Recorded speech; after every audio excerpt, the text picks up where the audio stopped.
I hear like a screeching noise. Does other people hear it? It's like a feedback whenever he's speaking. Oh.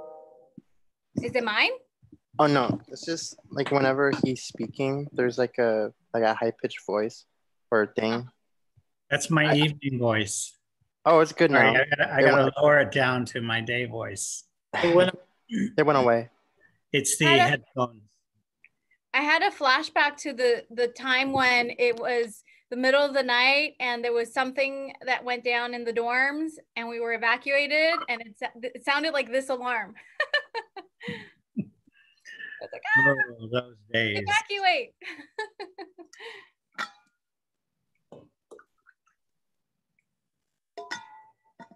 Thank you, Anthony Elder. It was exactly that, my headphones.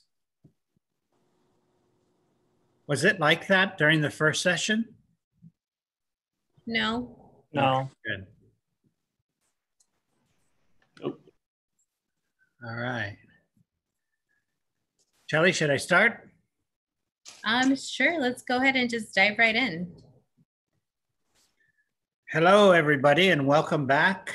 It was a great first session this morning, the very first in our webinar series. We're very excited, and it was really wonderful to hear from from Jamal and the student speakers, and to listen to your questions.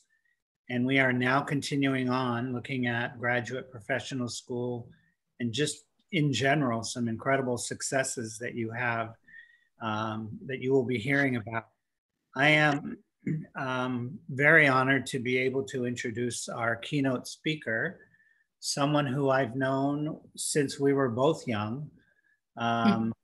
She still remains young. I'm not so fortunate, but it has been an incredible pleasure and honor to be involved in her life from the time she was a young woman starting community college, and as she has worked her way through her career. I'm not going to read the bio. You can read all of that yourself. I'm going to tell you what I want you to know from the heart.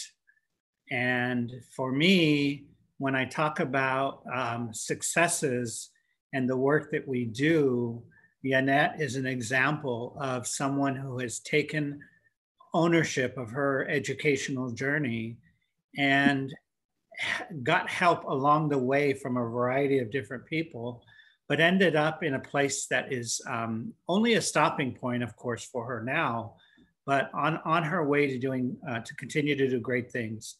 She has always been someone who asked a lot of questions. She's always been someone who tried to get the information that she needed. This morning when I did the opening and I talked about how important it was for you to take ownership, to become motivated, to be informed, and so forth, is exactly how she got through this.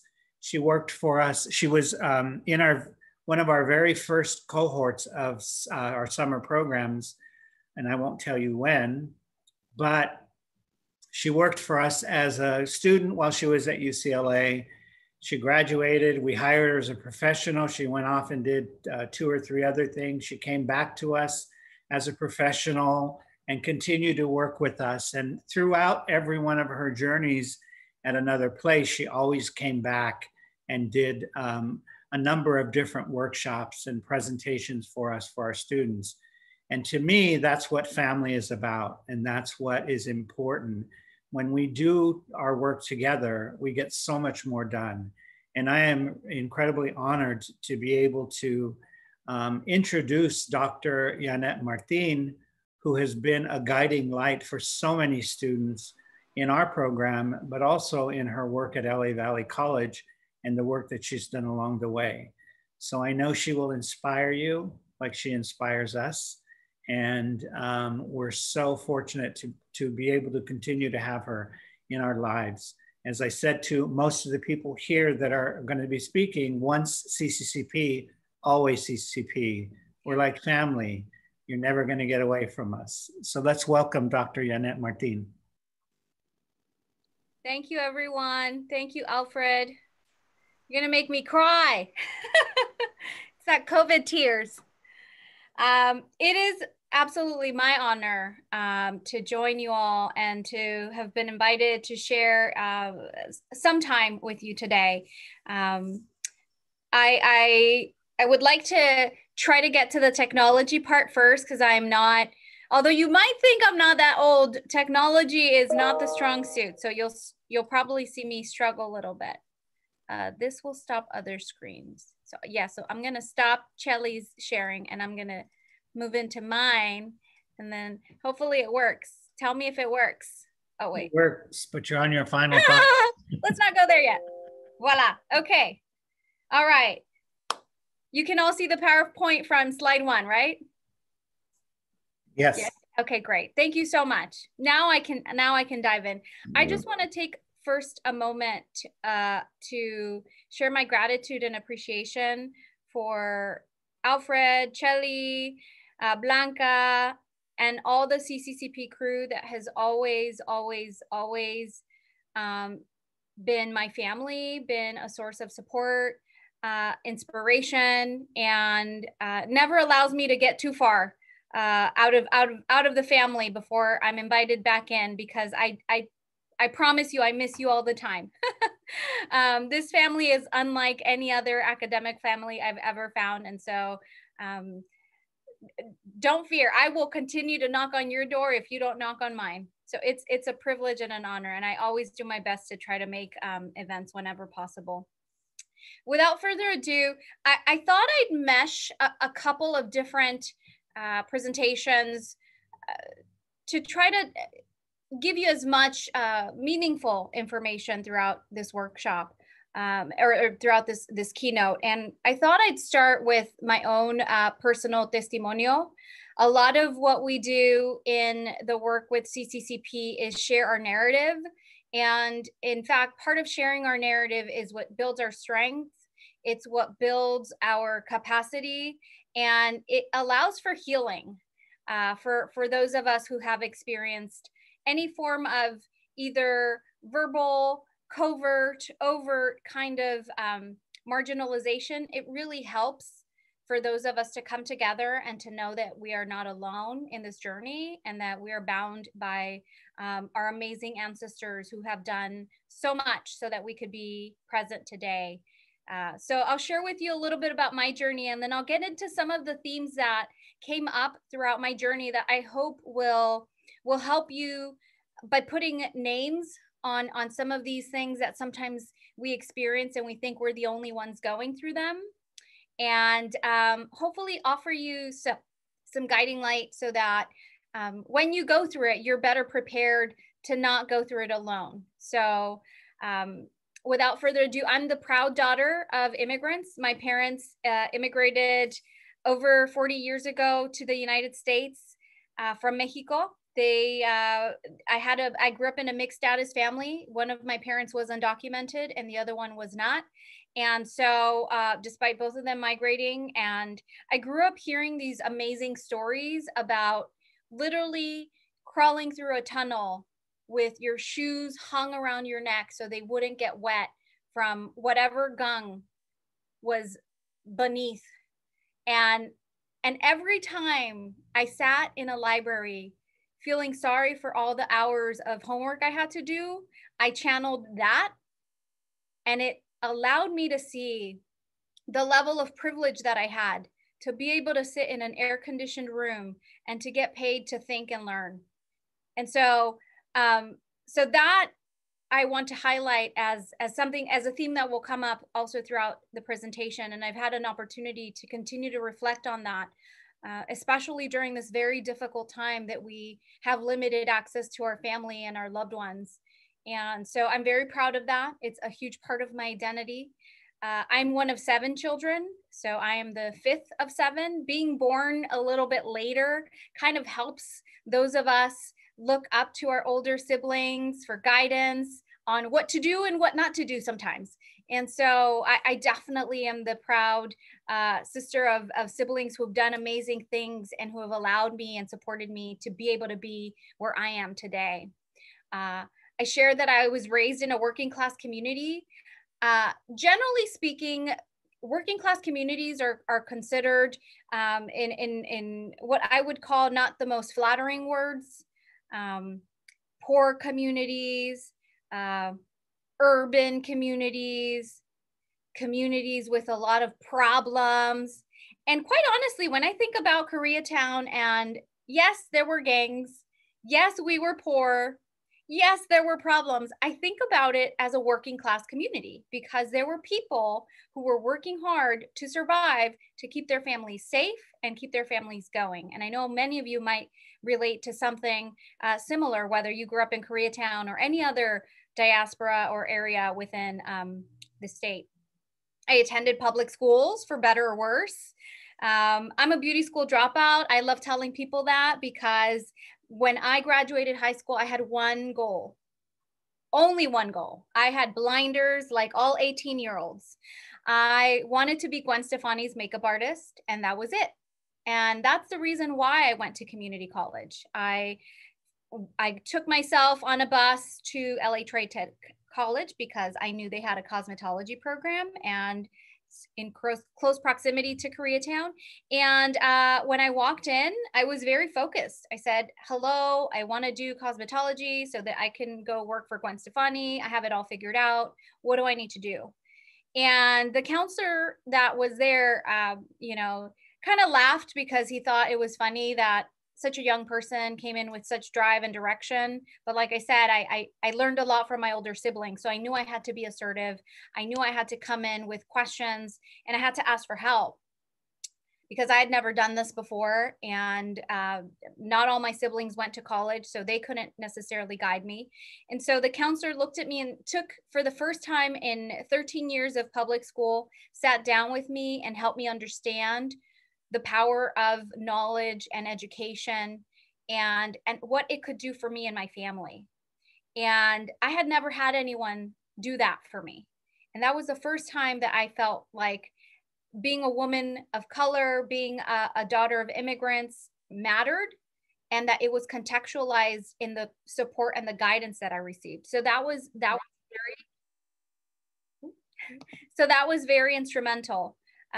That specific counselor, who is still a counselor at Los Angeles City College, which is where I ended up attending because it was much closer to home, connected me with the Center for Community College Partnerships. And over 20 years ago, I connected with Alfred and Santiago and was a part of this transformative community that allowed me to, I have to admit someone, that allowed me to transfer to UCLA and later go on and be both a UCLA, a Harvard alum.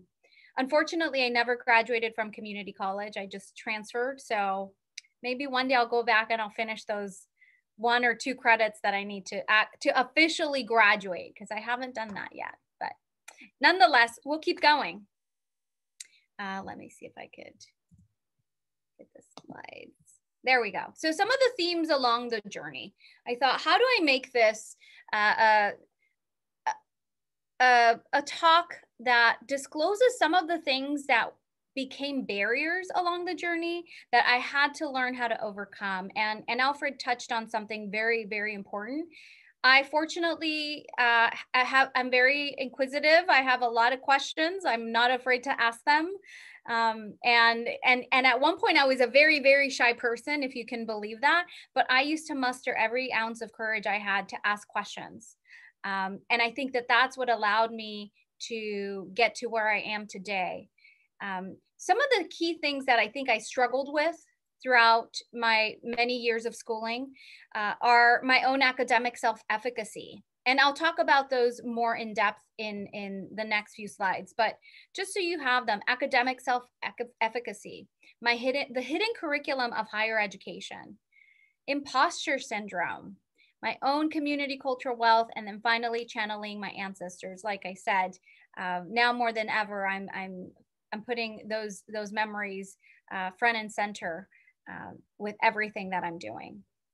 So don't laugh. How many of you have seen the movie Legally Blonde? Y'all are much younger than that, right? Yeah, okay. If you haven't, it's a really funny movie.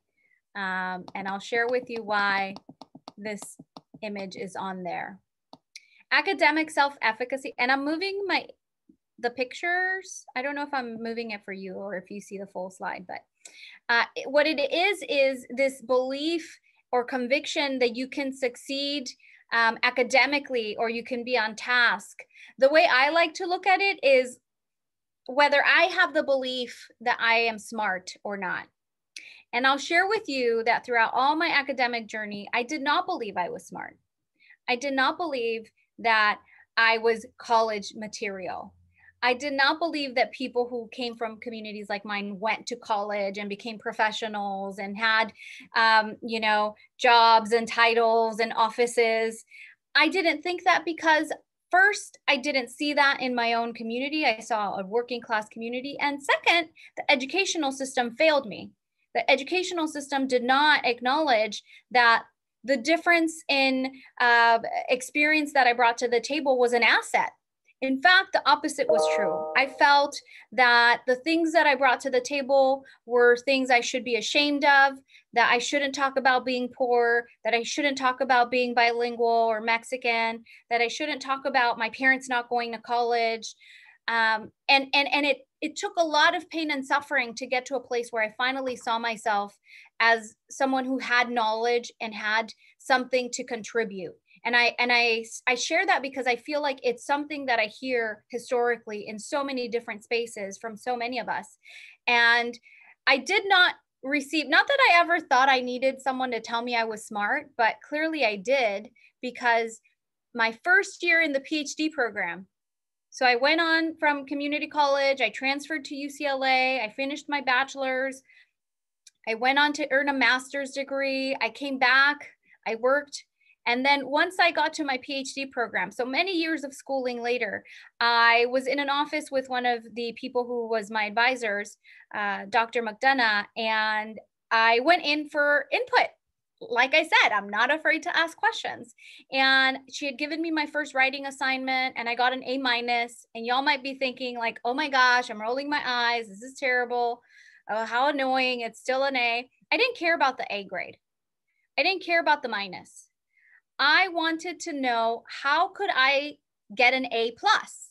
I wanted to know how to strengthen my writing. I wanted to know how I could convey the message that I wanted to convey better.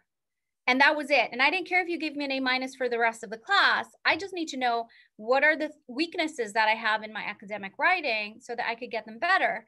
And, you know, she thought it was really funny because at first she thought, oh, most of my grad students come in to petition for a higher grade. And I'm like, you can give me a lower grade. I don't care. I just need to know, because this is my first year. I'm going to need to be able to write and write well for a long time, for the rest of my career. So I need you to tell me how to fix it.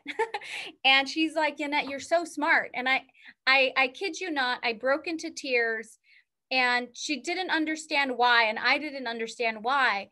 And it came full circle for me. In that moment, I saw a very successful academic scholar recognize that I had something to contribute, while deep down my entire college and master's career, I had doubted my own academic self-ability and my self-efficacy. And so in that moment, it was healing for me to know, oh, maybe I'm not as not smart as I probably thought deep down inside. Because I don't think I thought I was dumb. I just, maybe I didn't think I was, you know, smart enough, clearly. And so this clip from Legally Blonde, it's in a nutshell, it's about a woman who's a sorority woman who falls in love with this man who his whole game plan is he breaks up with her because she's not Harvard material. And his dream is to go to Harvard Law School and go on and be an elected official. And so he broke up with her because he didn't think she was smart enough to be his future wife. And so she works really hard because she thinks she had no plans to go to grad school. She works really hard because she thinks, I need to get this guy back. So I need to go to Harvard Law School. So she works hard, takes the LSAT, goes to Harvard Law School. And then when she gets there, she's experiencing all sorts of oppressive kinds of thoughts from people who look at her like, what, you're like a Barbie, what are you doing here? And so when she got in to Harvard, someone asked her, what you got into Harvard? And she's like, what, like it's hard?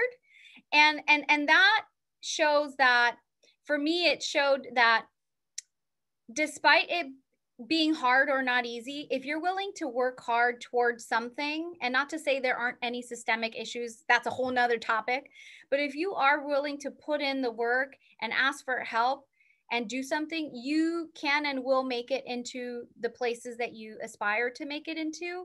And that still, you might have people who look at you and are like, how did you do that? And it's going to sting a little bit, but you need to be able to say, what, like it's hard, and just keep going. And let those people be where they are, because you're going to keep going. You deserve to be where you are. So embrace your academic self-efficacy. Know that what you bring to the table is valuable and value added. So the next topic, the hidden curriculum. So I'm going to move this so y'all can, see, I told y'all my technology skills weren't that great. Okay, so hidden curriculum. The hidden curriculum, those of you, and I was hoping to be able to ask for more questions, but there's so many, I can't really see everyone, but I don't know if any of you know what the hidden curriculum is. Go ahead and unmute yourself and shout out an answer, because I really love more interactive kinds of participation, but this presents a little bit of a challenge.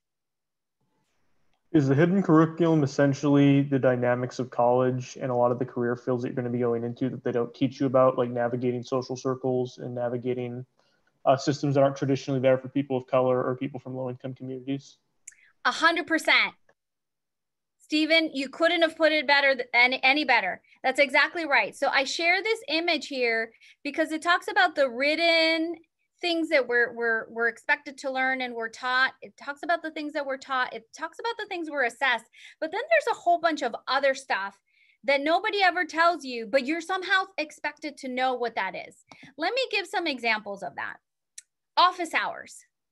How many of you use office hours? Okay.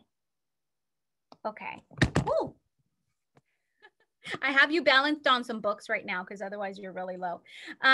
Office hours are super important, not just because it helps you establish rapport with the professor.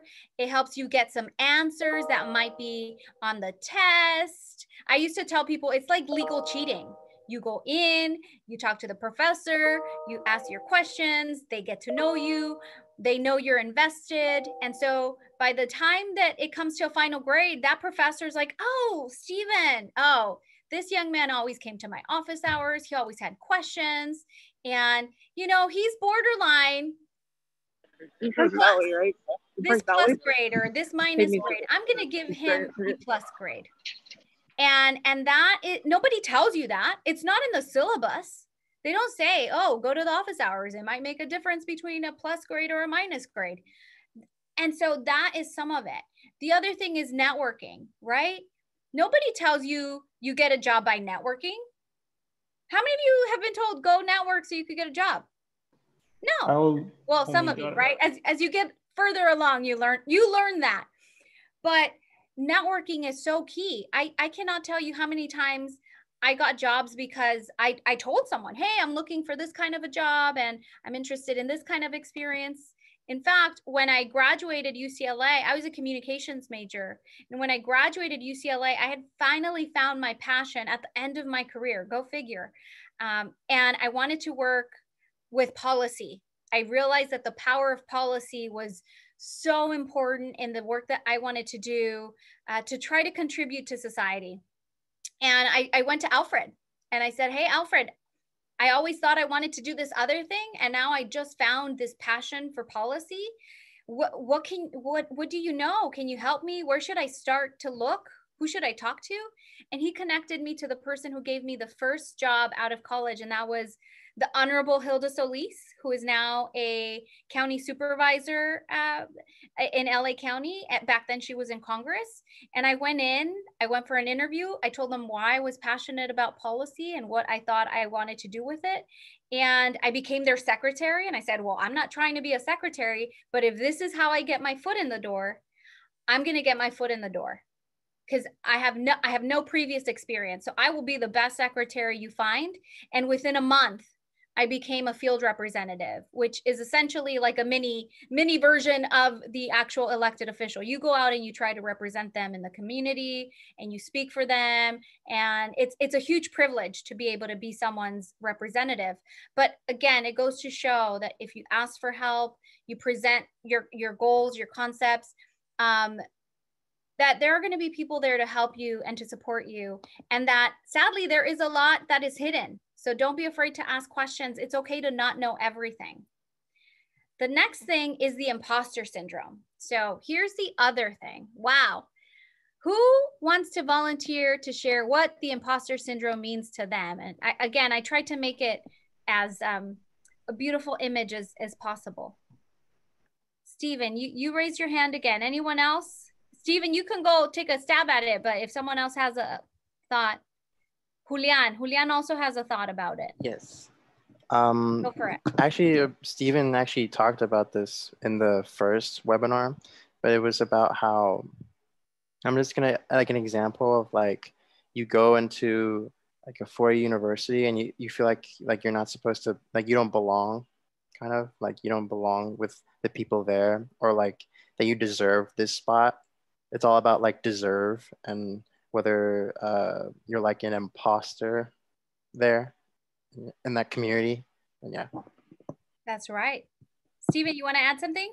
Yeah, so for me personally, I've experienced imposter syndrome. It's funny enough because I'm the first person in my family to actually go to and hopefully complete college. My family's lived in a low-income community all of our lives in Pico Rivera for over 4 generations. So for me, going onto a campus like UCLA or USC, it was a very intimidating experience to just try to go and meet people there, because you feel like, okay, this is West LA, or this is a campus where you have a lot of old money people, versus where you come from a community of color that's working class. You don't necessarily understand a lot of these experiences. And it also goes back to what you said about the hidden curriculum, because you're not really familiar with the type of environment that you're in. And you feel like either you don't deserve to be there or you can't really accommodate and accustom yourself to it.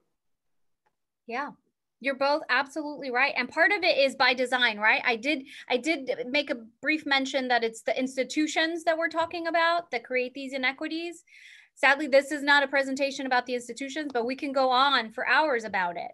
The institutions were not designed for the beautiful diversity that you and I have and bring to this table. The first university was Harvard in 1636, and it was open to only white elite men.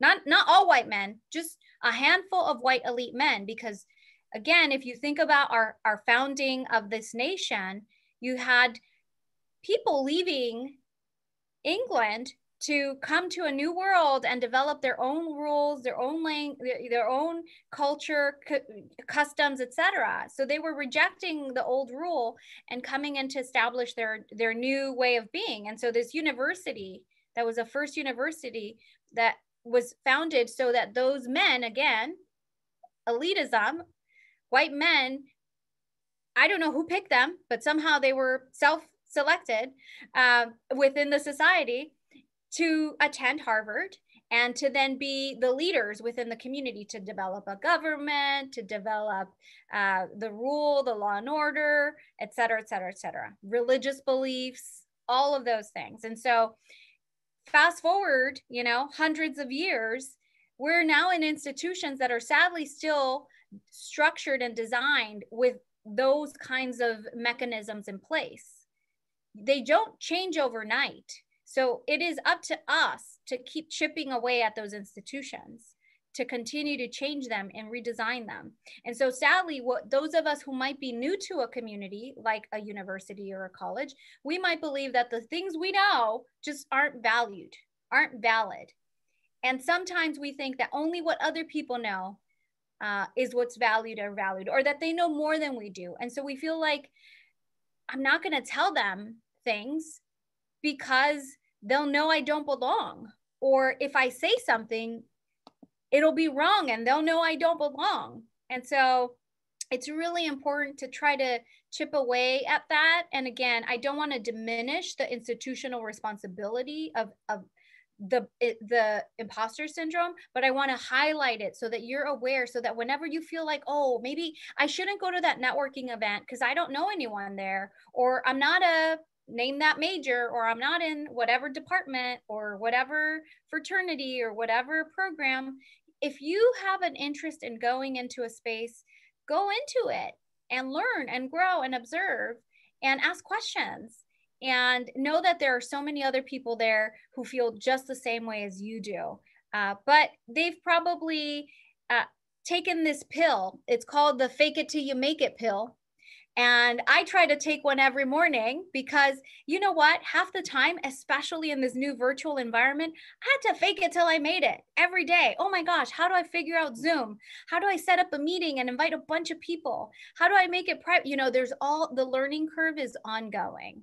And I'm not trying to diminish the grandiose learning curve that you're going through as you're navigating college and community college. It is one minor example and a current example that we're all experiencing. So, you know, take that fake it till you make it pill every day and know that you belong. On to the next one. Oh, so this is just another cool cartoon that says, shows what the imposter syndrome kind of looks like. So, you know, if someone asks you how you're doing, you might be like, oh, I'm fine. But you've got all these other thoughts in your mind that are hidden. Oh, I keep doing that. Sorry. This is a very sensitive laptop, that are hidden. You know, stop trying. Nobody likes you. You're a failure. You're a fake. But we have to convince ourselves, you know, and that's the power in meditation, to tell yourself you are worthy. You do bring something to the table. You are smart. And I know it's a lot of work. Why is my thing, it's possessed. It's going, okay, there. And why is that, right? Why do I keep, oh my God, why do I keep telling you that you've got, you see, that you've got something to bring to the table? Because you do. And I did not highlight the work that I did in my dissertation, and as I usually do in some of my other presentations that I've done for CCCP, because I thought there were so many other variables I wanted to get to. But community cultural wealth, this model that was created by Dr. Tara Yoso, and I believe you had an article to read. Please read it. Please, please, please, please read it. It will help you make sense of some of the challenges that you will likely experience as you navigate college. I pulled this beautiful image of the relationship between community cultural wealth and cultural capital. Cultural capital, as we see it in society, is the income and wealth and the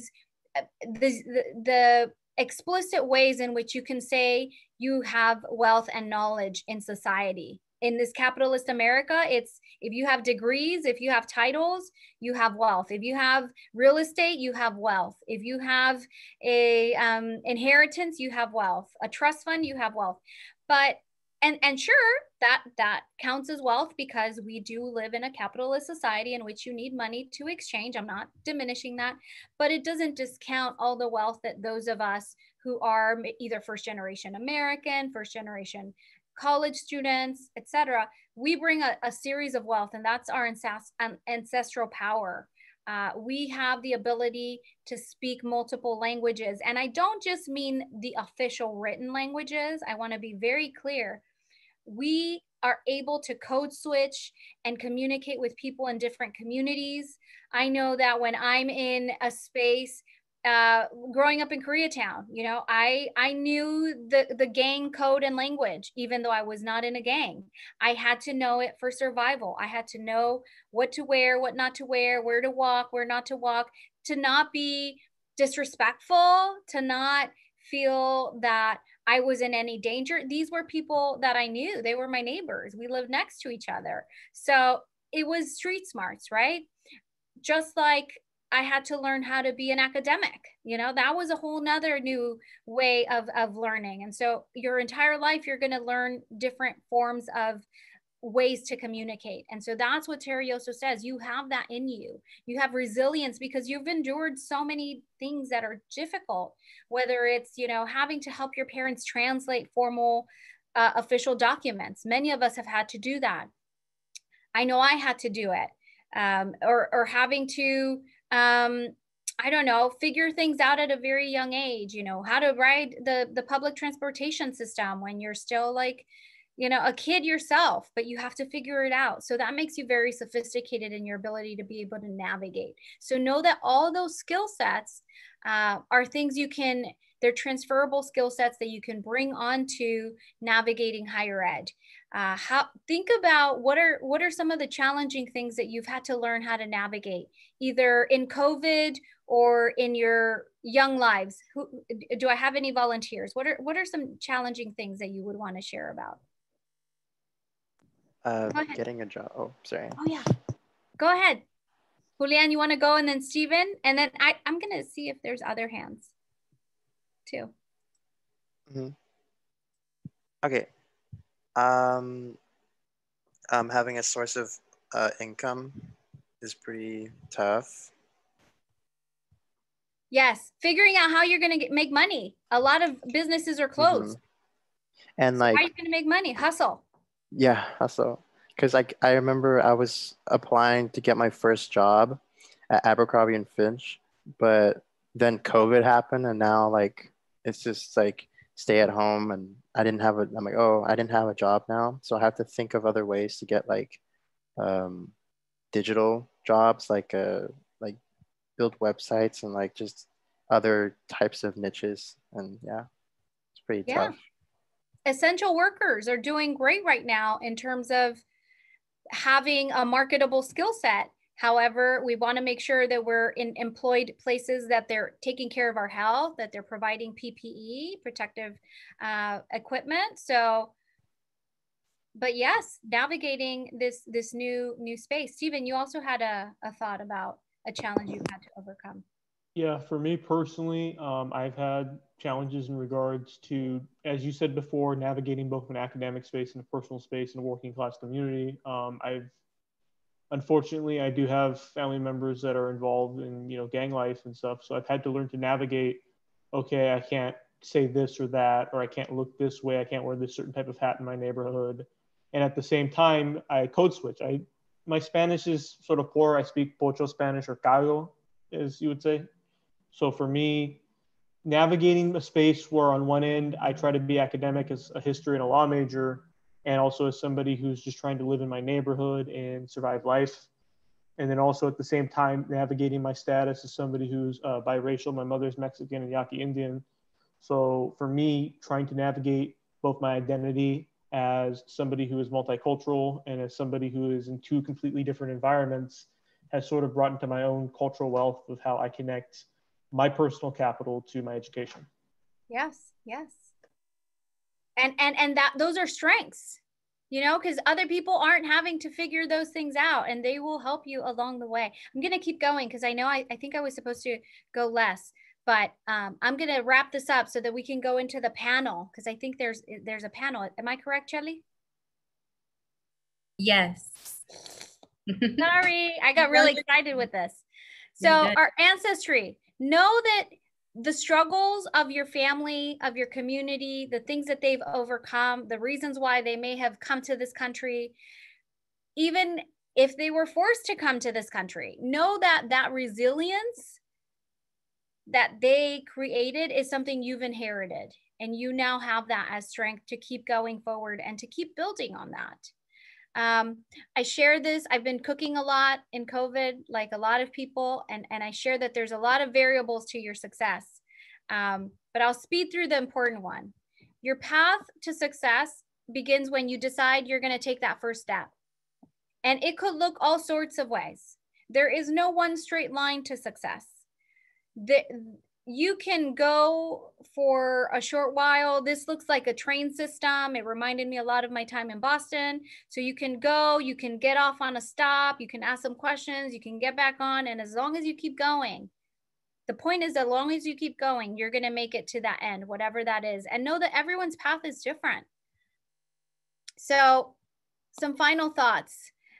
In a nutshell, what I learned with going through many years of schooling is that you're going to have to unlearn and you're going to have to learn.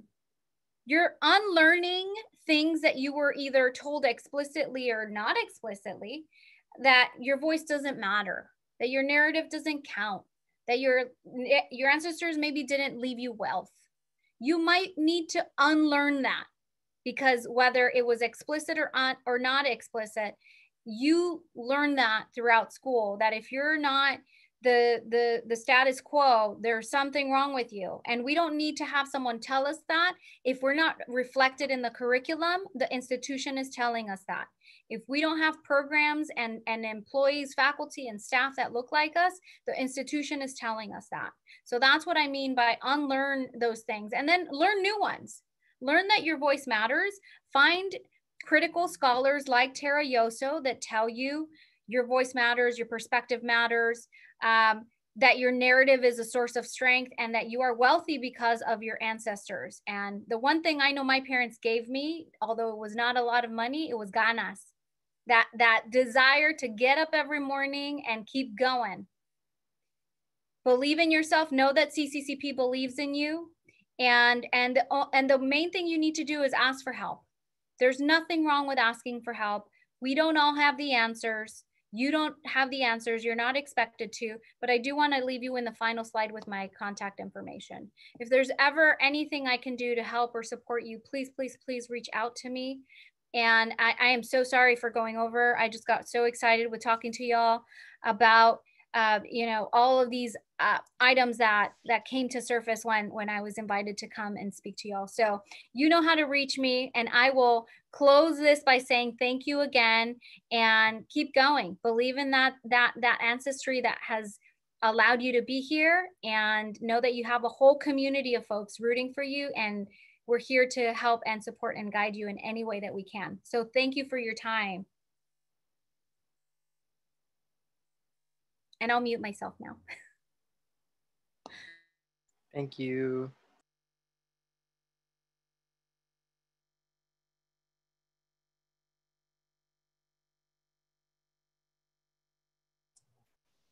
Thank you so much, Janet. Thank you for joining us, and thank you for all your nuggets and wisdom and for sharing with our students. That was so amazing to hear from you. So thank you very much. And for students, please, I encourage you, for all of our presenters that have shared their contact info, again, we highly encourage you to connect with them. Any follow-up questions, any conversations that you might want to continue having. Again, these are topics that can, you know, we can continue having these conversations beyond. So this is more like an introduction for some of these things as we move forward to supporting you. So join me in thanking and giving a round of applause to Dr. Martin. Thank you, thank you. Thank you. Yes. So up next, I'm going to introduce another first gen transfer champion. He's now Professor Fernando Mejia, and he will be moderating our graduate school panel. And then we also have our amazing graduate and professional school folks that are joining us. So I'll let Fernando introduce himself. Hello, everybody. How are you doing today? This fine Friday. Hi, Yannette. It's been a long time. How are you? It's so good to see you. Same here. We were worked troublemakers together before when we were younger. So this is a beautiful thing to see. So good to see you, Professor.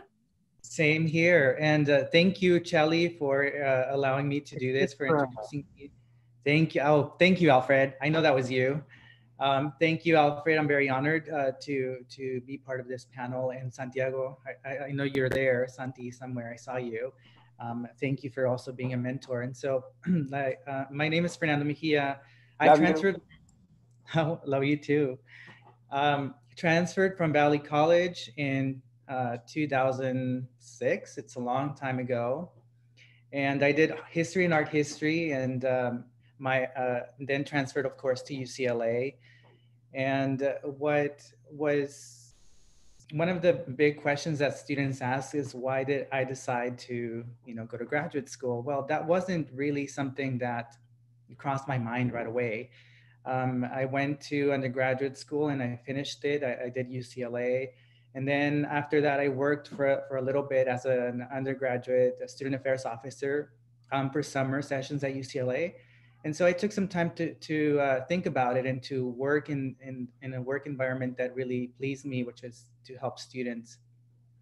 So I didn't really have a plan, but I did ask questions. I remember asking Janet several times about going into maybe a PhD or a master's degree. And my dream at that time was to teach at the community college. And I had read everywhere, really, including faculty at UCLA and community colleges, that it would be impossible to do it. It was too overcrowded. It was too competitive. And that really got me down, it did.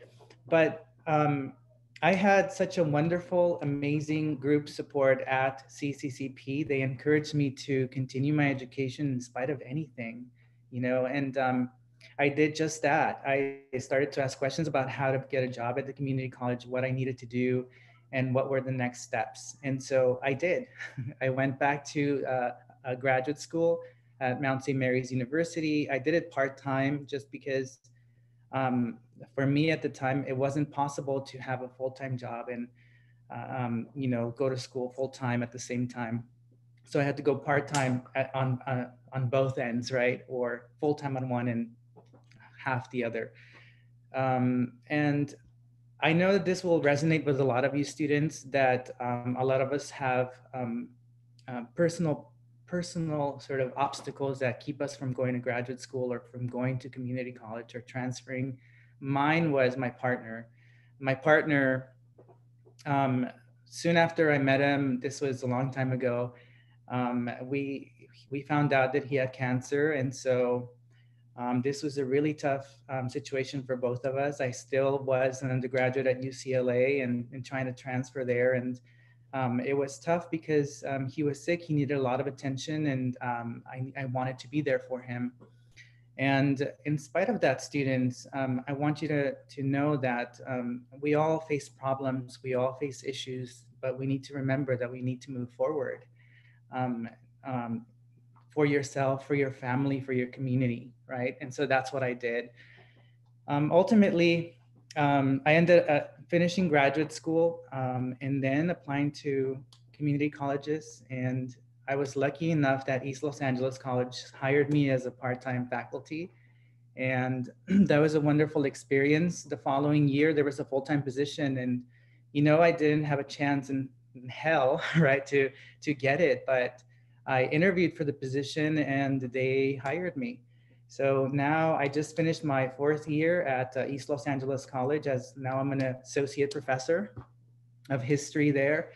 And last summer, actually, I had a really, really wonderful opportunity to teach labor history at CCCP and Site Plus. I was the faculty for that course and for that program for a group of 20 students. It was wonderful. And what was interesting was that I was a peer mentor back in 2007, 2008, and now I was coming back as a faculty, right? That was just wonderful to see and to experience. Now, as a first generation college student, first of all, I didn't grow up in the United States. I grew up in Tijuana. So my family lives in Tijuana, my mother and father and other family. So that's where I went to school, everything in Spanish, So I started high school knowing nothing of English. I took ESL courses. And at that time, I had to work really hard to sort of catch up with the language, right? And it was hard, but at the same time, I remember my teachers, my counselors telling me, like, you have what it takes to finish high school, and not only that, but to maybe if you can't go to a UC or a CSU or anywhere else, the community college is the place to start, right? And I appreciated that. And actually, that's how I got involved with CCCP. As a high school student, that's when I met Alfred Herrera and Santiago Bernal the first time as a 17 or 18-year-old. Wow, a long time ago. And they guided me through the process of transferring and navigating the community college and leaving my fears behind and all those questions that I had and taking the leap forward. And it was wonderful. Now, graduate school students, it's a wonderful opportunity. A long time ago, it's a wonderful opportunity to grow, to get to know what you are interested in, to research, to read, to learn about the world around you.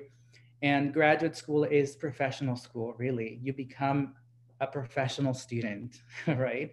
You have to learn how to write. You have to learn how to read documents, and especially in history, primary sources, right? Um,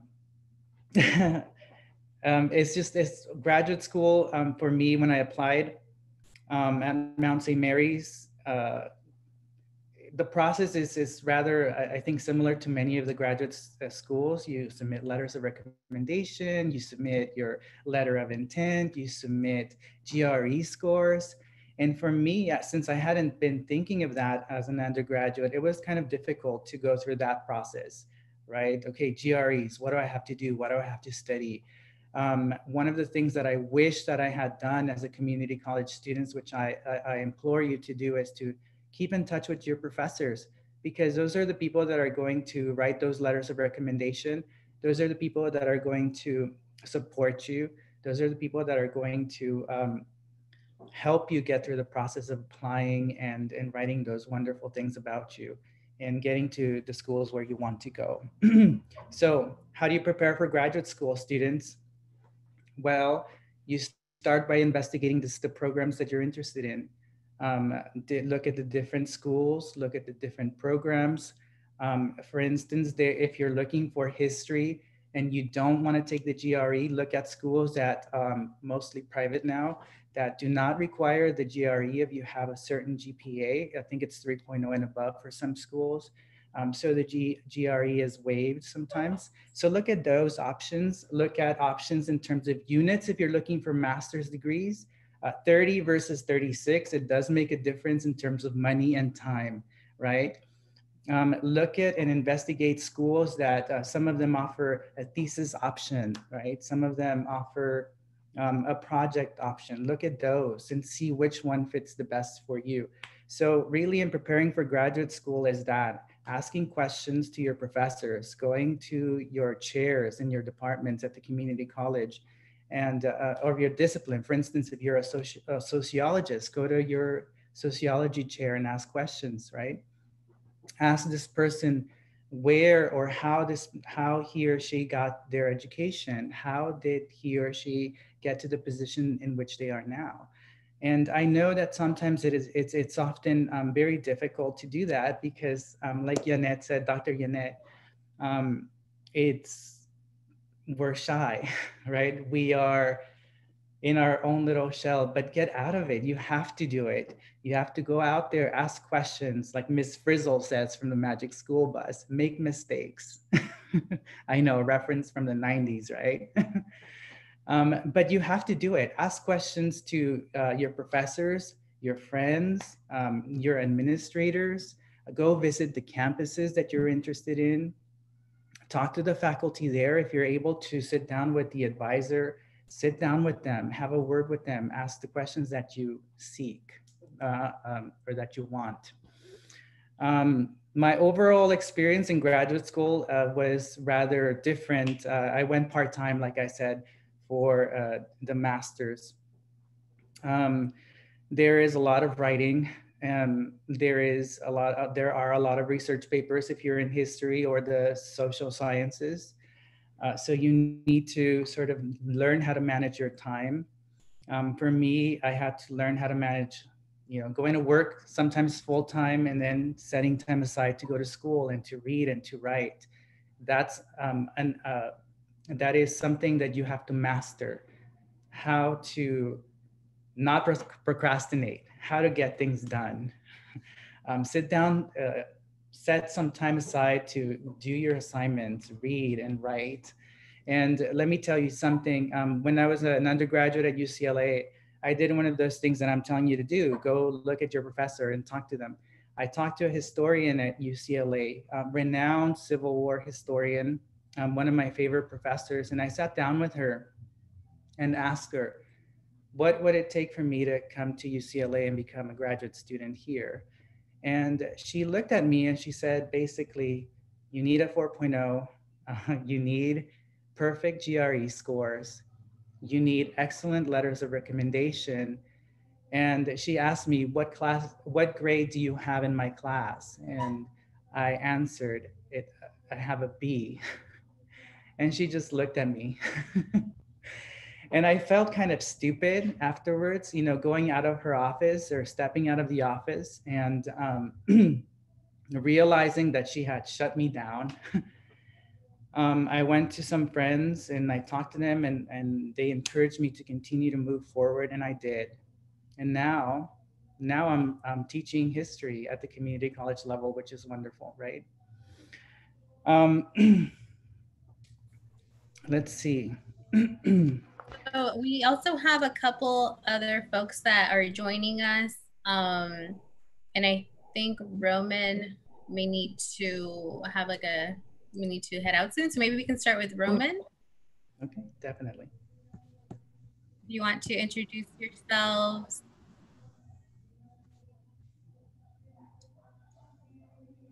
Oh, we can't hear you. I think you're muted. Okay, hi. I can't see myself, but I'm Roman Lopez. I'm a postgraduate of UCLA, the Master's of Social Welfare. I also came from community college. I transferred in from East LA College. I got an associate's degree in social behavioral science and liberal arts and humanities. I came in as a Chicanics bachelor's and minored in education. And from there, I transferred into the MSW program. I'm super non-traditional student. I'm also formerly incarcerated. I remember my first summer at UCLA, I really struggled because I came in with my kids. I was a full-time parent. I had 3 of my kids. I was living in family housing. And one of the reasons why I chose UCLA is because they offered me the family housing. And I felt that it was an opportunity to get my kids out where we're living at before, to give them a different chance at life. And, you know, I really appreciate CCP. I mean, I seen Alfred on campus, and sometimes he would allow me to eat some of the food that when they're having an event. And those little things really helped me out, because the first summer, it was really hard for me to transition. And eventually I got a job with the community programs office, and we started a program called Ready, that works for formerly incarcerated students at UCLA. And I graduated with my bachelor's and my minor, and then I went into my master's. And my master's like a whole different ball game, right? It's more professional students. And from there, I didn't get accepted right away when I went into my master's. I came in with an appeal, so I didn't have the opportunity to apply to a lot of scholarships. So I did work 2 part-time jobs while I was a master's student. I'd work at night at the John Wooden Center, and I worked during the day in between my courses. I worked at the community programs office, and that was really difficult because like a lot of students there in the masters, they didn't have to work jobs. So a lot of scholarships were based on merit, and my grades weren't always the best because, like I said, I was working nights. I had to take care of my 3 kids, and I was working today, and so I didn't really have a chance to go to the office and really start networking with the professors at my master's program. And with my master's, it was mandated that we had to do and we had to do internships. So along with working during the day, working at night, I had to also do about 20 hours of internship throughout the week. So, but through it all, I was able to do it, and I just currently graduated. And I guess my advice would be, you know, if you're going to go into a master's program, start studying for that GRE. My program, the MSW, they didn't recommend, well, and they didn't require the GRE if you had over a 3.5 or 3.6 GPA. So I didn't. So I took the GRE to get into my program. And also, when I was there, you're expected to know how to write already. You're expected to be a pretty good writer. So when I was an undergrad, we had different places where you could go to a writing center on campus and get help with your papers. As a grad student, there's not too much of that. So you would have to make an appointment with the writing center and like do it a few weeks in advance. So if you're gonna go into a master's program, just know that you really know how to, you have to know how to schedule your time. And that's it. Thank you. Oh, and I was also part of the CCC program, and that's what got me interested in going to UCLA. Before that, my counselors were kind of, at least like college, were pushing me to go to Cal State because it was like local. And when I did CCP, I did the intense program that was 2 weeks, and we got to live on campus. We got a dorm there. And when I took that course, I was able to ace it and get credits for ELAC. That's when I really got interested in going to UCLA, and that was the push for me to actually apply to UCLA. Great, thank you so much. We also have a couple other folks joining us. So if you want to introduce yourselves, tell us a little bit of your journey. Whoever wants to jump in, maybe Jendi. Hey everyone, can you hear me? Thumbs up or chat. Okay, perfect. Yes. Thanks, Alfred. My name is Jendi Samai, and I recently just graduated with my master's in African American Studies from UCLA, and I'm a rising 1L or first year law student at the George Washington University School of Law in Washington, DC, which I'm really excited about. Prior to my master's, I started at community college, just like you all. I went to Mount SAC. If you're in the chat, rep it in the chat, Mount SAC. Got involved with CCP from the encouragement of an honors counselor, actually. I had no idea what CCP was. And I remember one day just going to an info session with the peer mentor who was stationed at my community college, and the rest was history, basically. I got into UCLA, and I remember I was torn between a few schools, and at the Bruin transfer day, Alfred was like, nope, you are coming to UCLA. It's a done deal. And I think that's very telling, because I think for me, support has really been a salient theme throughout my journey. I really do like to think that CCP really laid the foundation for a lot of the academic and professional moves I was able to make. When I was in CCP, like you all, I was learning about research. I wanted to get involved and do a master's degree, as well as pursue professional school with a law degree. And CCP taught me about a pre-law program called the UCLA Law Fellows Program, which I applied to. And it's a program for university pre-law students like ourselves from underserved, first generation backgrounds and so forth. So really happy to be here, and I'm definitely looking forward to connecting with you all. Thank you so much, Jendi, and we'll be hearing for Jendi in a bit. We can have Anthony and then Alejandra. Hello, my name is Anthony Elder. I transferred into UCLA. I transferred from West LA, LACC, and LA Valley were the colleges that I had attended. Can you hear me? Yes? Okay, good. So those were the transferred in as African-American Studies major and a minor in film.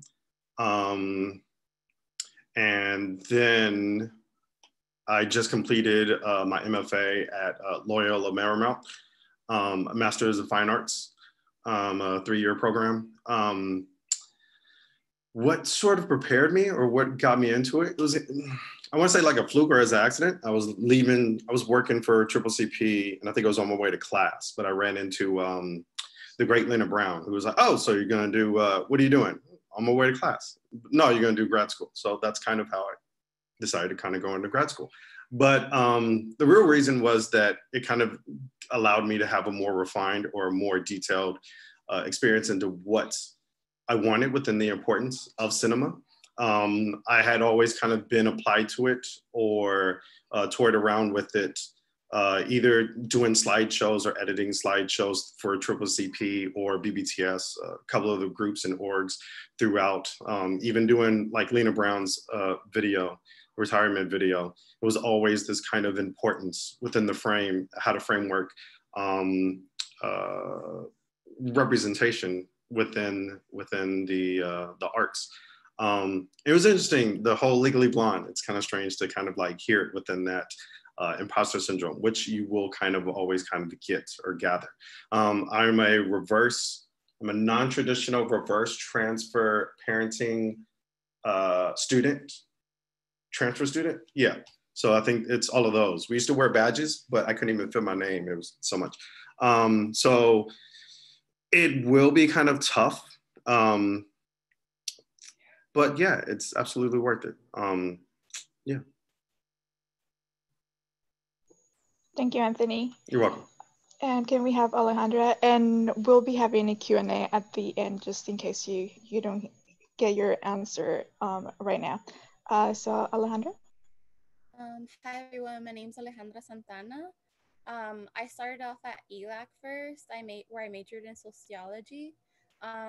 There I got into CCCP, but prior to getting into CCCP, I had no plan on transferring at all. I just enjoyed taking classes, and I was really into one Chicanx studies course where it was really very rigorous, and it kind of resembles the courses I took at UCLA. And that's where a professor told me, like, hey, like, you should really transfer to UCLA. And that's where I first started thinking about transferring, and he recommended CCCP. So I transferred to UCLA, where I majored in Chicanx studies and gender studies, and I just graduated this fall. So I'm a fairly new graduate. I applied to Mount St. Mary's counseling psychology program this March, so not too long ago. And I got in like just recently, so not even 6 months ago. So I can answer any questions regarding the application process.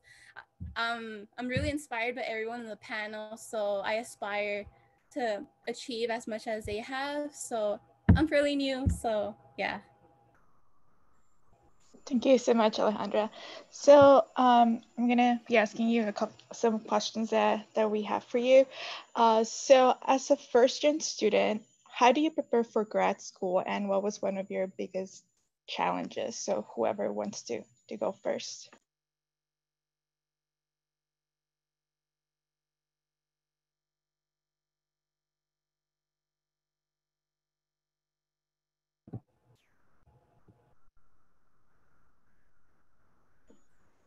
Sorry, were you able to hear the question? Yes. Can you hear me? Okay. Yes. Sorry, I keep forgetting to unmute it. I guess so one of my biggest challenges is that what my biggest challenges was that the financial rate kind of ends once you get to the grad school level, and I'm first generation, and so I had to take out a whole bunch of loans to pay for my graduate school, and like I said, that the scholarships are really based on merit, and they're really merit based, and it was really hard for me to compete with other students that didn't have other responsibilities that I had, and in order to get those other scholarships for school. Thank you, Roman. Anyone else? I'll go next. Blanca, could you repeat the question? I'll go next. Could you repeat the question, Blanca? Yes, I said, as a first generation student, how do you prepare for grad school, and what was one of your biggest challenges? Awesome. Everyone can hear me okay? Yes.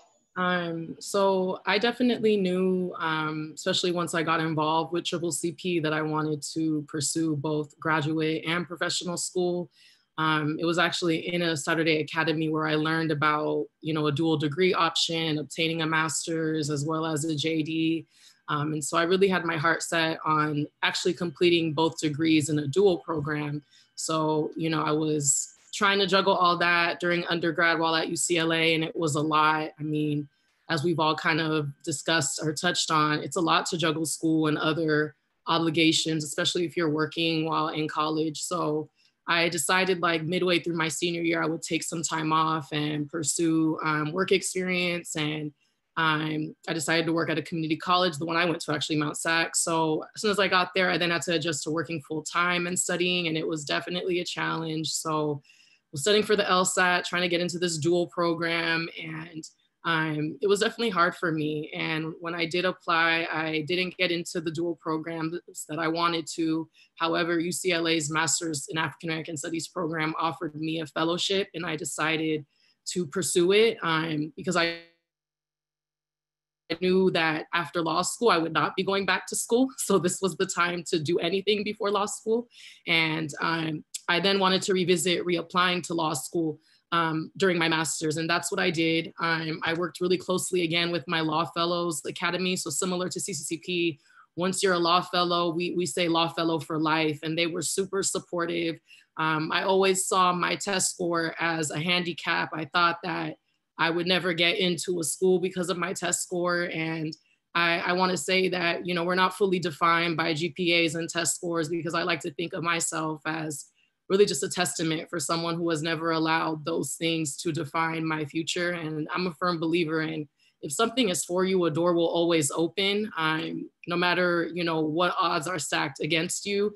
I actually was aiming for another law school, which is in DC, Howard University. It's a HBCU, historically Black college. And I thought I would have gotten in there, and, I didn't. So I say that to say, sometimes curveballs and different, pathways open up that actually lead you to where you're meant to be. And, I never thought I would get into a higher ranked school. And so I think that as you journey through your path, just be open sometimes to some of those curveballs, and also be gentle on yourself. So I guess to wrap it all up, I think utilizing the resources that I mentioned really helped me prepare. And although I struggled sometimes to be really consistent with my timeline, I think what ultimately helped me was also just trusting my own process and not comparing myself to other people. Thank you so much, Jendi. So I have another question, and I think this one is more of a general question. So what was your overall experience leading to grad school and during grad school?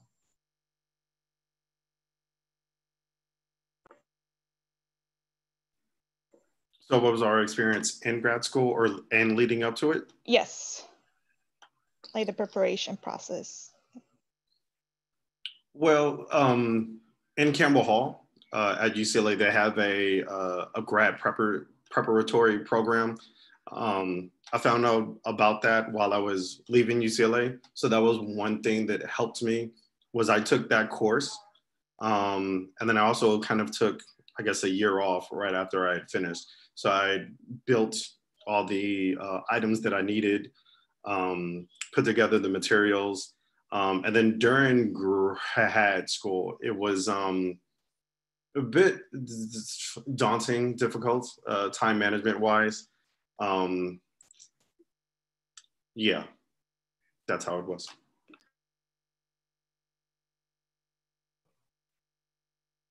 Thank you, Anthony. I don't know if Jendi, since you can do both, and Fromen.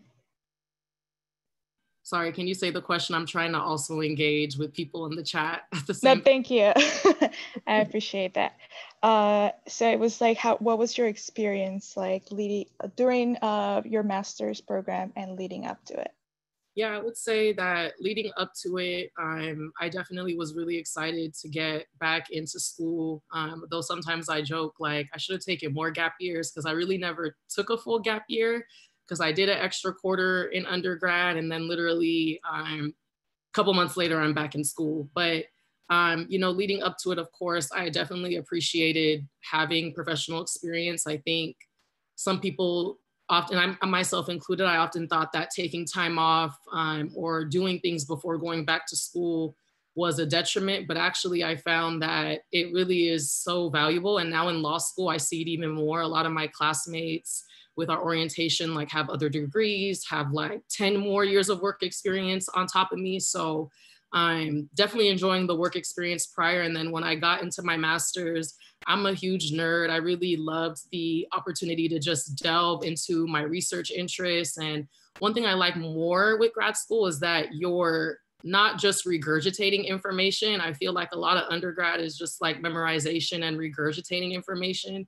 But in my grad program, which was specifically an academic grad program, you're taking smaller seminar classes with, less than 20 people, sometimes even smaller than 15. And, you're really expected to not only just do the reading, but also expected to engage and, initiate, your own commentary versus regurgitate. So I really appreciated that aspect. And I did research in undergrad. I actually was funded to go to Sierra Leone my senior year during winter break to research Sierra Leonean American women and, their experiences in going abroad and back to the US. So I've always had a research inkling, and I felt like my master's really gave me that opportunity to do so. Yeah, and then, with law school, I actually haven't started officially yet, but me being me, type A, I've started kind of organizing my readings, reading a few things ahead, and also talking with law students above me to kind of get their tips. Because again, with law school, it's unlike any other kind of schooling we've ever done. And again, it's not a space where you're supposed to regurgitate information. So it's a very much a different kind of learning, but tapping into my network and support system has been helpful thus far.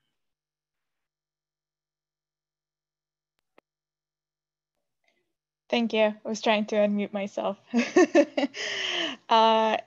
Either Roman, since you were in grad school? So the reason why I chose my master, so I went straight after as an undergrad. And I think, so one of the main reasons that I went right after, so I didn't take the break, was because I was scared not to be a student. I've been doing it for so long, and I felt like the master's was going to be the next step.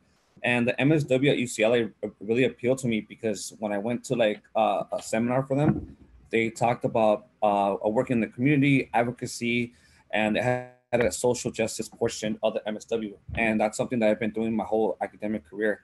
So that's why I felt that the MSW was a good fit for me. And I like the fact that they were talking about it being allowing to have like open space and really work within the community. So that's one of the reasons why I chose that master, because I've been doing that ever since I started at my community college. So I felt like a good fit for me. And plus, like, I got to still stay in my family housing. Like I said, I had kids, and well, I have kids, and my experience there was a lot different because being an undergrad at UCLA, I was Chicanx major, so I felt like I had like a lot of leeway sometimes with my professors. Like I was able to take my kids to class and stuff like that. But at the MSW, as being a professional student, you're not really given that. So I had to really figure out and navigate how to be a parent and a professional student at the same time. So that was my experience there. But and also, you know, I went in as social justice, but a lot of my internships were working in mental health.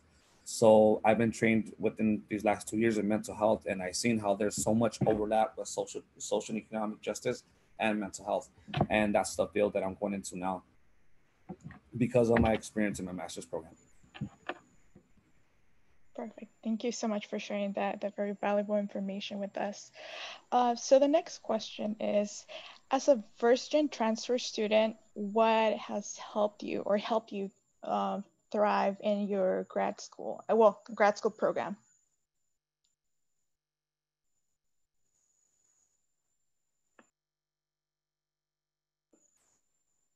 Maybe we can do like Anthony and then Jenny and Roman.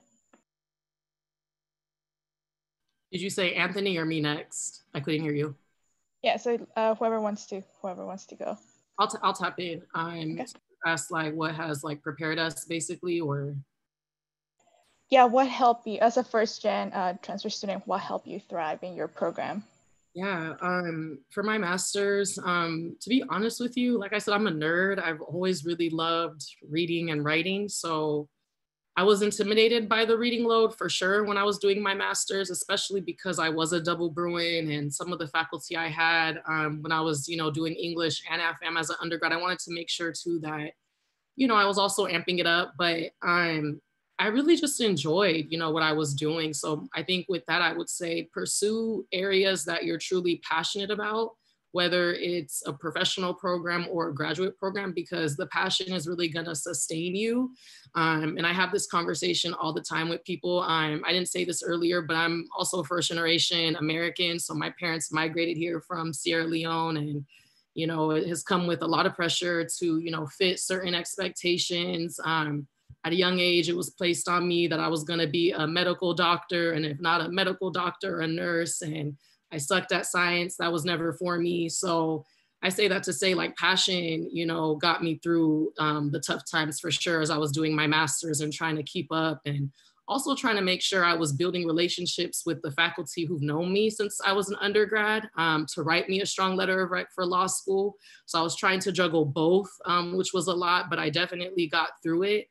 And then also really prioritizing what's most important. And by that, I mean, obviously we're human, but trying to really stay above some, drama, or staying above, toxicity, whether it's from family members or, people putting you down because, you're going back to school. That stuff was really important for me to avoid, because you don't need that energy as you're pursuing heavily intensive, laborious work. So that would be my advice, with just the passion aspect for getting through. And then I can't echo this enough, but don't neglect the power of building relationships. I wouldn't be here without that. Even when I think back to my strategy, like I said, I didn't have the best test score and I almost didn't even apply to GW because I never even thought I would get in. And my advisors from Law Fellows, Leo and Amanda, who I love dearly, were like, no, just put yourself out there. You have so much to offer, Jendi. And they really helped me carve out a dope application and a good strategy. And when it was all done with my law school apps, everything, you know, that I had control over, I made sure I did that to the T. And, you know, I had a lot of faith in that process. And when I kind of even did my letters of rec, I reached out to faculty and I had the Vice Chancellor of Student Services at UCLA also write me a letter of rec, Monroe Gordon. So I was very much like very intentional with every little detail. In other words, I was on it. So as you pursue graduate and professional school, you have to be on it. It's not like undergrad where you can kind of be passive and kind of go with the flow. You need to be on it. So I'm happy to kind of, you know, talk more in detail because I don't want to take up too much space, but yeah, the passion and also really being on point really got me through. Thank you, Jendi. I really appreciate that. I mean, I'm sure the students also appreciate that. So I'm just going to ask another question, maybe that way other folks can also participate.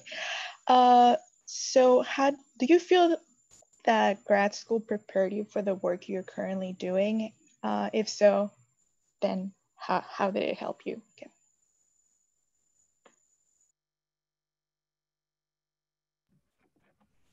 So I know my grad school really helped me out by making us do those internships and getting that work experience. So when I started interviewing, there's so many people interviewing in the mental health field, and seeing that I have 2 years of experience of doing so digital notes, worked with clients doing case management, anywhere from getting a bus pass to housing or like or DV matters. Just being a part of that internship for the last 2 years really gave me that work experience that kind of put me above, and it really helped me when I was going through the interview process trying to get a job, because there's so many people graduating, right? And you have to have that extra edge. And so those internships really helped me, and just all the different theories that we learned during my MSW really put me on top and helped me apply for my jobs. So that's what I think my program really helped me with.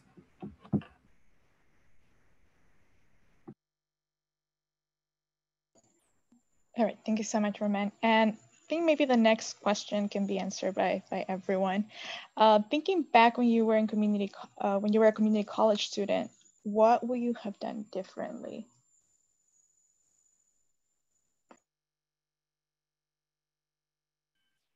I'll go. What was the question again? Sorry.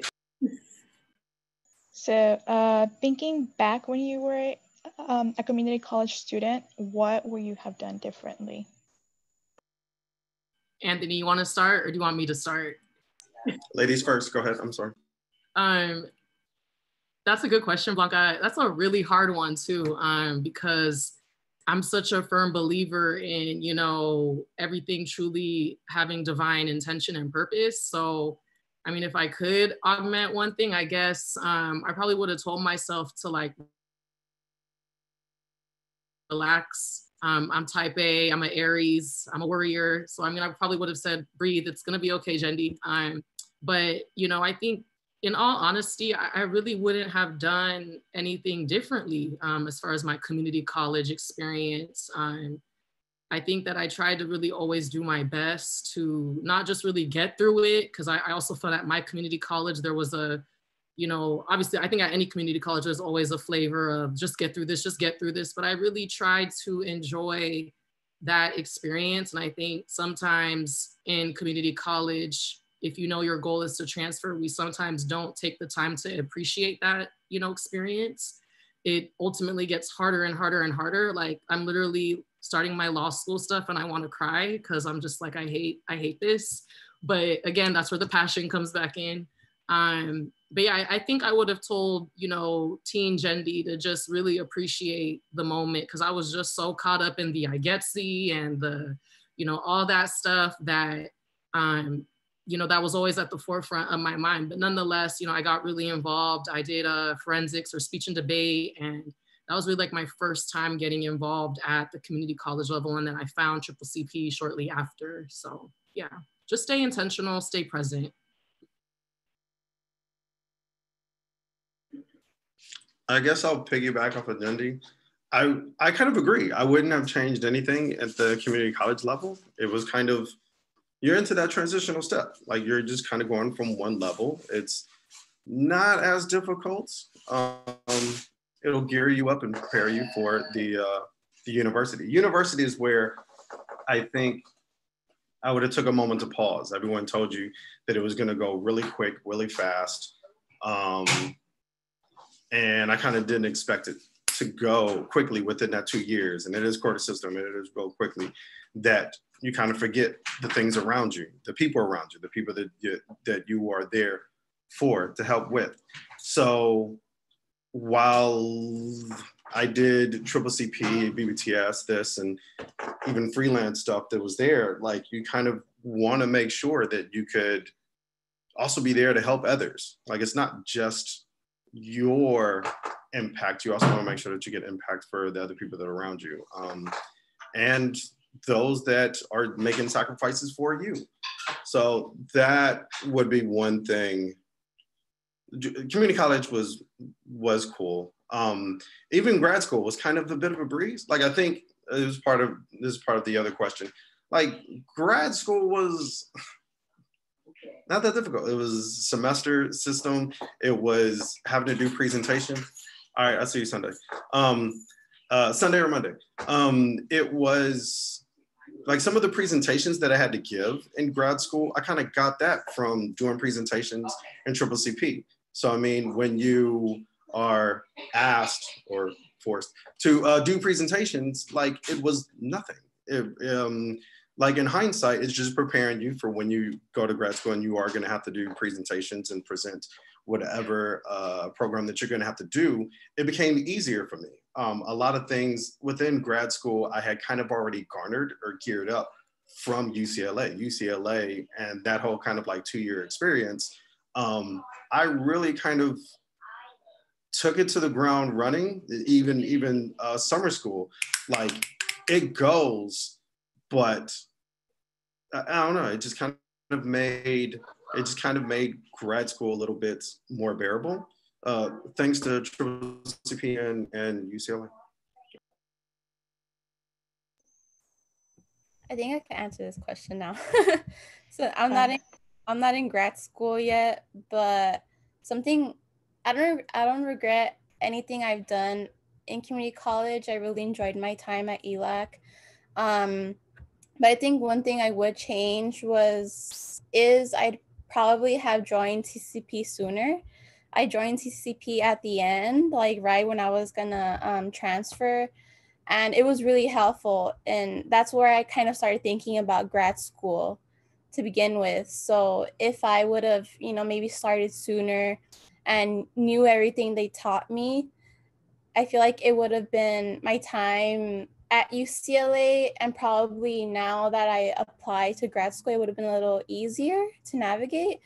I would have networked a little more. I was really shy in community college. I never wanted to attend office hours. I never wanted to meet with professors, but that's really important. Like, you should try to meet your professors, talk with them, your TAs. Yeah, you should probably, I kind of did it now before I graduated. I found it a little bit easier on Zoom. I just got it over with, but I would probably change those things, networking and, getting more involved.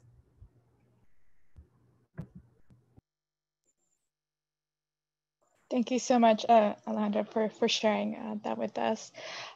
So I'm just keeping track of time, and I want to respect everyone's time and the panelists' time as well. So I just want to open it up for a couple of questions from the audience. So I know there was someone raising their hand. I don't want to mispronounce your name. I see Tasnia. Do you still want to ask a question?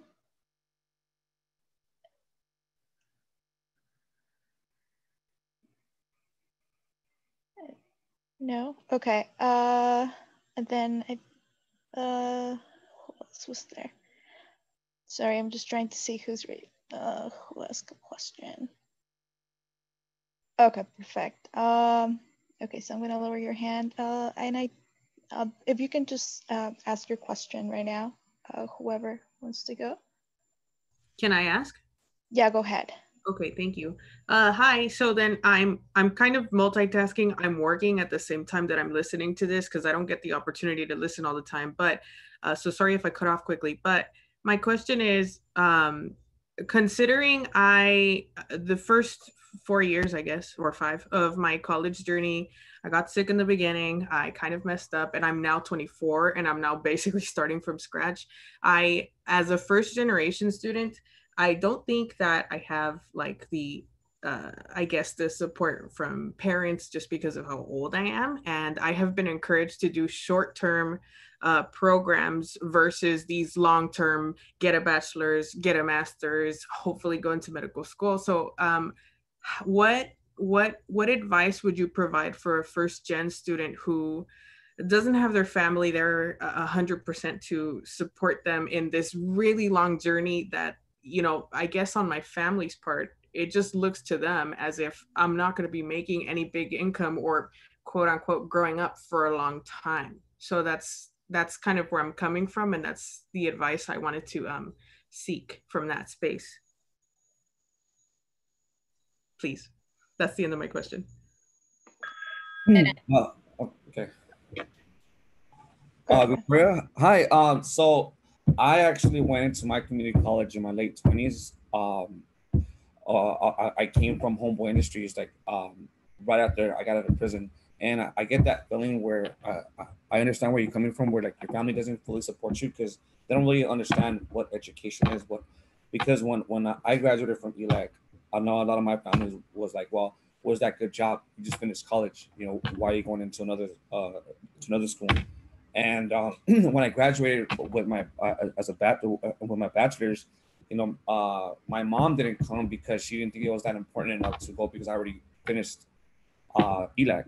So it's I use it as a form of resilience, right? As a passion to show my family that they were wrong, right? So now that I'm 35 now, and I just completed my master's, and now I'm getting offered these good jobs. So, I mean, it might seem like a long time when you first start your community college journey, but it goes like this, right? And before you know it, and you're gonna be done with your master's, and you could use that passion, that resilience, right? In the end, be like, look, I ended up doing all this, and now you got your good job. So I would use that energy that they're trying to tell you, where like you shouldn't go to school, you should get una carrera corta, to actually prove them wrong. And that's something that I really use as a passion to keep going and to keep to get to this point of finishing my master's. Was like I wanted to prove everybody wrong, and in the end I did it for me and my own personal family, so to get them ahead. I don't know if that helps. Got it. Yes, that does help. Thank you so much. I appreciate it. No worries. Thank you, Roman, for sharing. So I just want to be equitable. So I want to also give the opportunity to other folks who haven't asked questions to do it. And I see one on the chat. So this is for Anthony. And then they want to know if you can share a little bit about your experience doing a minor in film as a transfer student. Yes. So is the question in the chat? Because I could be as specific as needed. Well, my experience in film. So it was kind of like a dual learning experience, and it'll be a little bit more fascinating that way because I was doing AFAM and I was doing film. So you're going to utilize and take some of the language from film, and it could help you within your major, and likewise within language from AFAM towards film. The interesting thing is that there may not be people that look like all the people within the panel and whatnot that are in the classrooms. That could be a bit of a challenge, but it's you, the film, and the professor is kind of how I look at it. The other thing is that they do have a sheet online. Like you can look at it. It's a PDF. It's a front and back. There's about 7 courses that you need to take. I would not, so I did the worst thing. I did all the harder courses in the beginning. I didn't realize that you cannot do them in chronological order. I would not suggest doing that because it's I think they're like 4-hour courses. There's 6 units. And it's like 2 to 3 hours is just subjected to the film, and then an hour per the lecture. And then the papers are a bit exhaustive and extensive. I would wait till your workload is a little bit calmer than that. But yeah, that was my experience over those 2 years. Actually, the interesting is there's a friend of mine. She did it where you're supposed to take 3 courses. She did it actually over the summer before she even went in. You have to take 3 courses, and she did like the 3 easiest courses over the summer before it even started, because you could only apply into the film minor fall and spring of the year. So I hope that answers your question.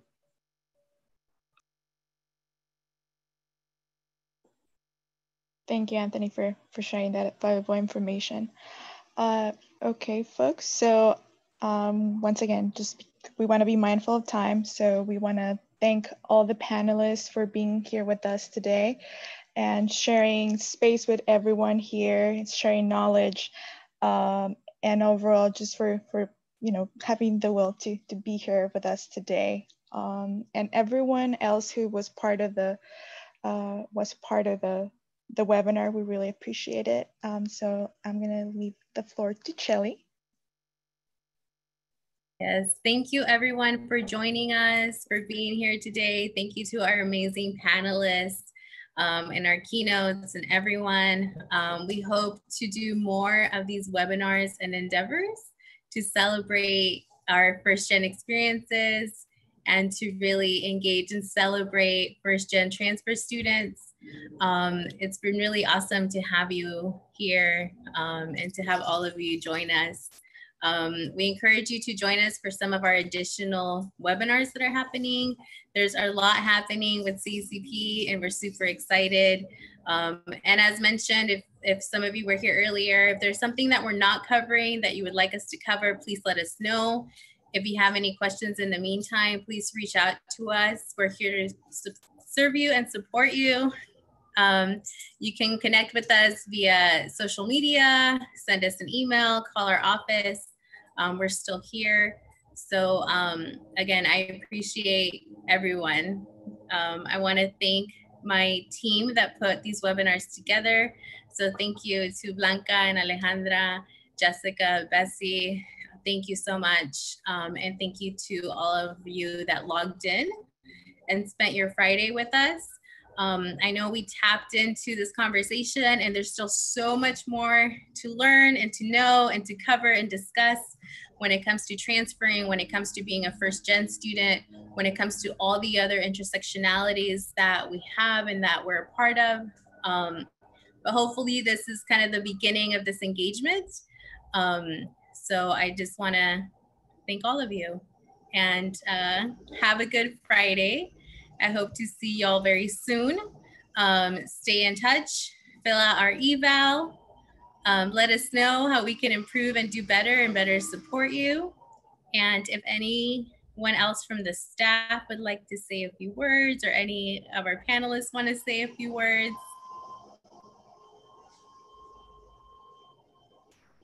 I just want to congratulate you for participating. And again, just what I wrote in the chat, which is thank you to all of you. Thank you to Kelly, Blanca, and team. Thank you for all our team. And thank you for to all of your transfer students who continue to pursue your aspirations and dreams. We are here to assist you in whichever way we can. And we look forward to working with you in the next year, next couple of years, however long it takes you to get to where you need to get to. We're here for you. Thank you. Yeah, once again, thank you all so much for joining us. You're pioneers. You were the first attendees of this webinar series. So props to everyone. And don't forget that we still have, once again, this is a series. So we have other webinars coming up. We have 3 coming up next week. We have Men of Color. We have Formerly Incarcerated System Impacted on Thursday. And then Friday, we have power to the DocuScholar webinar. So those are the 3 coming up next week, and we have, once again, we have more coming. So feel free to register for them. The deadline is the day before the webinar, so make sure you do. And if you already did, well, we'll be seeing you soon. Thank you again. And thank you to the panelists, all the presenters, and obviously the planning team. Thank you so much. Thank you guys for holding this webinar.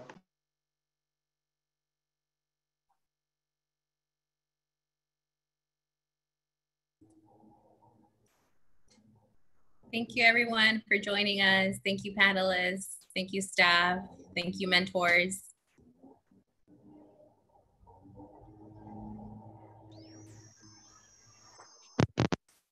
Yay for a job well done, Shelly and team.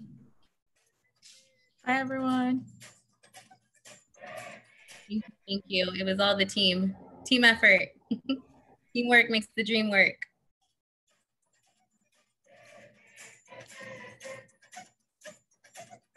The background is all on my face.